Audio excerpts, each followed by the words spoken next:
And like all heroes, the Buddha doesn't show you the truth, the illumination. He shows you the way to. The way. But it's got to be your way, too. I mean, how should I get rid of fear? The Buddha can't tell me how I'm going to do it. There are exercises that different teachers will give you, but they may not work for you. All a teacher can do is give you a clue of the direction. He's like a lighthouse that says there are rocks over here and steer clear. This thing up here, this consciousness thinks it's running the shop. It's a secondary organ. It's a secondary organ of a total human being, and it must not put itself in control.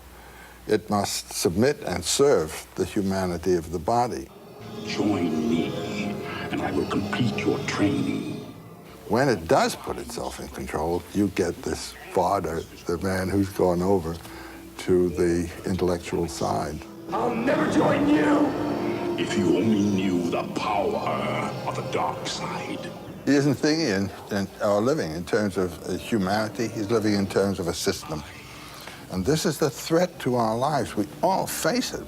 We all operate in our society in relation to a system. Now, is the system going to eat you up and relieve you of your humanity?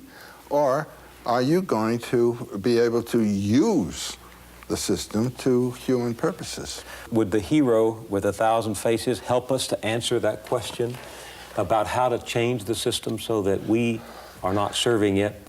I don't think it would help you to change the system, but it would help you to live in the system as a human being. By doing what? Well, like Luke Skywalker, not going over, but resisting its impersonal claims. But I can hear someone out there in the audience saying, well, that's all well and good for the imagination of a George Lucas or for the scholarship of a Joseph Campbell, but that isn't what happens in my life. You bet it does.